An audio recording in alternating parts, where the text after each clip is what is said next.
To the Horn of Africa, where Kenya's Independent Electoral and Boundaries Commission, IEBC, has suspended elections in 4 elective seats across the country following a mix-up in the printing of ballot papers. The affected areas include Mombasa and Kakamega counties, where governorship elections have been suspended until further notice. The chairman of IEBC, Wafula Chebukati, says this follows the realization that the details and images of the candidates were wrong. The Pokot South and Kachiliba constituency elections are affected for the same reason. Now, according to Chebukati, ballot papers for the Mombasa governorship election have the wrong candidates' pictures printed on them. He adds that ballot papers for the Kachiliba constituency also have the wrong members of National Assembly candidates' pictures printed on them. In the meantime, the local electoral officer in the constituency of Kisumu Central in Western Kenya, Yegon Kibos, has expressed a readiness for the presidential election, which will hold on Tuesday. The presiding officer, who said this in Western Kenya, a hotbed of electoral violence in the past, assured Kenyans that the technology to be deployed during the exercise is simple and will function effectively. Earlier, the leading candidates in the elections, Raila Odinga and William Ruto, held their last election rallies in and around the capital, Nairobi. For the elections come tomorrow. So far so good. We've trained all our clerks. They've taken an oath of secrecy. We've trained all the deputy presiding officers. They've taken an oath of secrecy. We've trained all the presiding officers. They've trained an oath of secrecy. All the security personnel have been identified and mapped to their respective stations. We've worked very closely with the security management that is in place. Basically, today we have 2 processes that are key. One, opening the ballots in front of the agents, whom you can see already here, and the media. Then the other one is to actually distribute the materials to the different polling stations. We've come a long way, all the way from 2010, 2011, during the referendum, when we had many of our processes were fairly manual. But so far, so good. The technology is simple, it's going to function. All our KIMS kits are powered. They can retain power to at least over 8 hours. The power spare kit, power bank, will also do another 6-8 hours. So in total, you're talking of 15 hours of good power in our system. That should take us to past midnight in terms of voting. The mood is okay because no any policeman, no any something strange for us. Like last time we saw big tankers from Kisumu, but today it is okay. Yes, the mood is okay. Yeah. Well, 2 Kenyans are joining me to look at the Kenya general election. Rickson Mubarak, a political analyst, joins me in the studio live, while Kenya journalist Kevin Mutai will give us the latest in Mombasa. Kevin, I'll come back to you. Let's start from the studios here. And Mubarak, let us in on what exactly is happening. We've seen some elections already. That was a blunder, a big mistake. No one saw that coming. Having pictures of some of the candidates on different names. What's going on now? Yeah, thank you very much for having me here. I'm very happy to be here. Okay. Going straight to this point, I think it raises so many questions. I remember very well the IEBC had been assuring Kenyans each and every day that they are ready. But it now looks like they are not ready at all.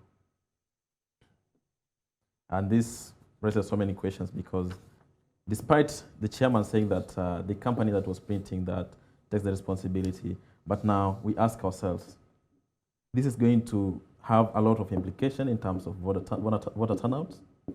The taxpayers' money is going to be used again because we understand that Kenya's election is one of the most expensive elections we have. Yes. Let me go to Kevin, who's right there in Mombasa. Kevin, good to see you. Now, 4 leading candidates, 22 million voters, high stakes and high hopes. What sort of election should Kenyans expect, even as some of the elections are placed on hold at the moment?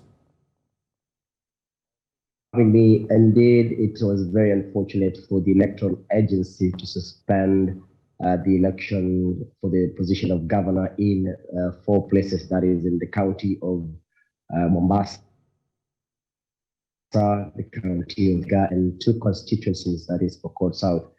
And of course, also this, according to some of the electorate, the residents that we've spoken to, they kind of disappointed with the IEBC, saying that they were. Well, there seemed to be a glitch in that connection to Kevin in Mombasa. We'll come back and reestablish that connection to Kevin. Quickly here, coming back to you, Mubarak, I'm trying to look at the electoral process, which has extensively been smooth before now and peaceful. Perhaps this looks like one of the most peaceful elections Kenyans have had lately. Yes, I'll say yes, because previously, when you're approaching this time, we have had incidents where we have a lot of tension in the country. But this one, this one looks, it has been very peaceful until today that you're expecting to vote tomorrow. So far, nothing looks fishy or whatever. Only that Kenyans are disappointed, and I know Kenyans are not ready to go back to the old rules because we learn from history. And I believe that whatever the case, we are going to have a smooth election and we're going to have a smooth transition of governments. And what could be responsible for this peaceful campaign so far? Would you want to attribute this to the handshake? Yes, I want to say that the handshake played a very big role in bringing stability to Kenya. Because looking at what was happening before the handshake, every Monday demonstrations, there was no work. Even investors were fearing to invest in Kenya. But now after the handshake, everything went calm. And each and every Kenyan had a right to go to any region of that country. Before that, it would be difficult maybe for someone from this region to go this. Even the president himself could not visit some parts of the country. But after that, the president has been free to visit all other parts of the country. It also brought in the tribal integration, whereby looking at this time's election, we cannot say that this tribe is fully voting for this. No. I'm excited you're talking about tribes because even as Nigeria is preparing for its own big election, the issue of tribe and religion has cropped up. You're live here in Lagos. I'm sure you're gauging the temperature of events. Now, some electoral materials, as we've seen with IEBC, that's the equivalent of INEC in Nigeria, to have been wrongly routed to some other region. Looking at the suspension of elections in Mombasa, I hope we can get to Kevin pretty much later to tell us what exactly is happening in Mombasa. So this is an all-time low for IEBC. Yeah, I can say that the IEBC has really failed Kenyans. The Kenyans didn't expect this at this time. We expected that today everything will be ready, waiting to go tomorrow to the ballots. They vote. We have a new government in place, and very peaceful as possible, because looking at things right now, we don't have those much alienation. We understand that most of our elections in Africa are tribal based, but this time round, I could see it from Kenya that each and every person had a stake each and every place, which is very key for stability and peace after the election. Well, Mubarak, give me a moment. Let's go to Mombasa. I think Kevin is back. Kevin, good to see you, and I hope we can have a seamless conversation now. Let's go straight to last year. I recall the IEBC tried to put a peg on campaign funding, which was rejected by the members of parliament. So will you say big money has a chance to derail the electoral process? Well, I wouldn't really say that, because indeed it was a very big issue about the campaign financing, and the MPs rejecting that.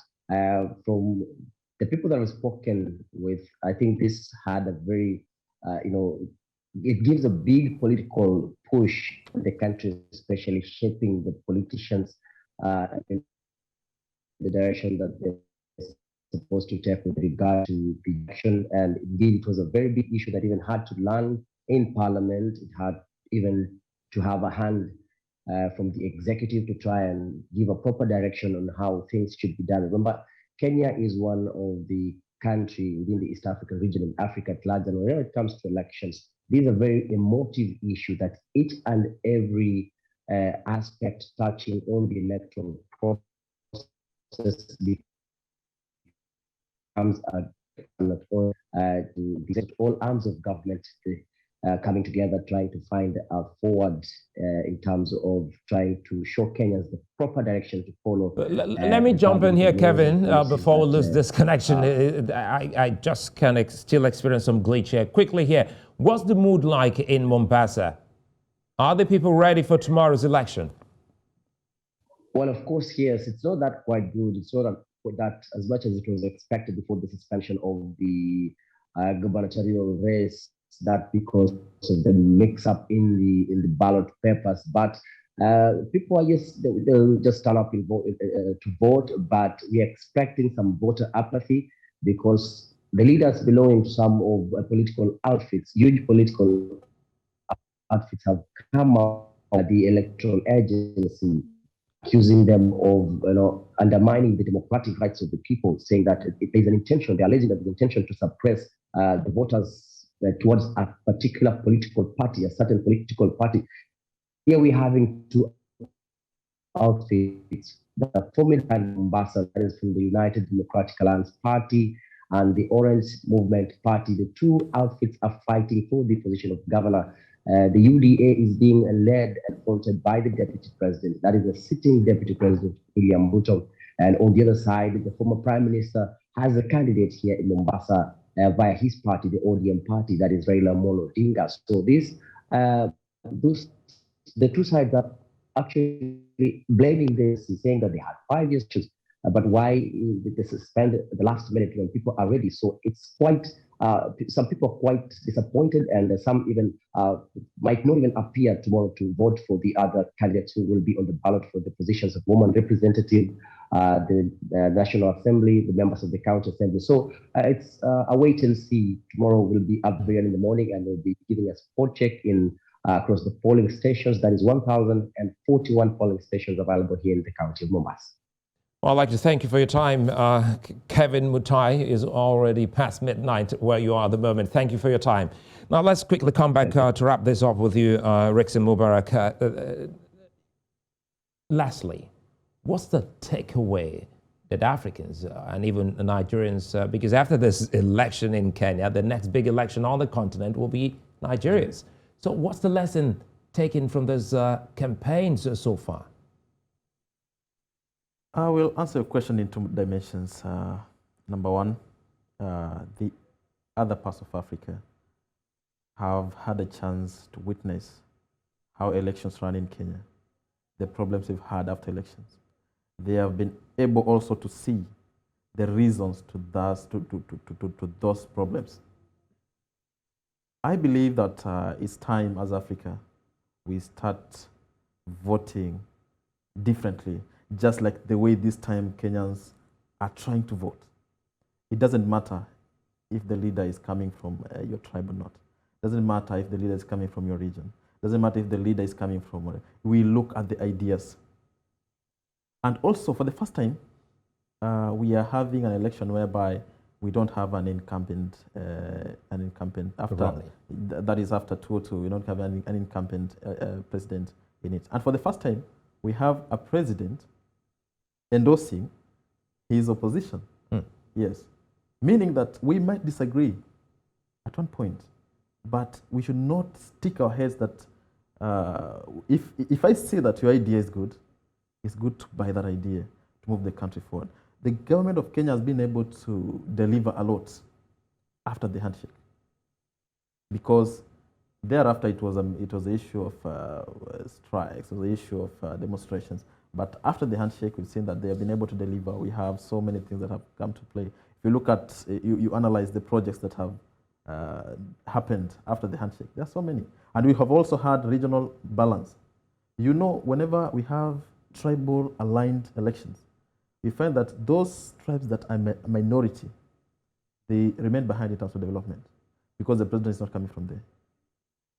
So I think, but after now, like now, this time that we have integrated everything, at least we have had development going to Kisumu, which is the western part of Kenya, Nyanza region. We have had development going all over the country. Yeah. Well, Rickson Mubarak, many thanks for your time. And again, quite a lot for Africans to pick from Kenya. Just to put it into simple perspective, you've had Rickson say the incumbent president, the outgoing president, Uhuru Kenyatta is not in support of his deputy president, who is William Ruto, but written his support for the opposition candidate, Raila Odinga.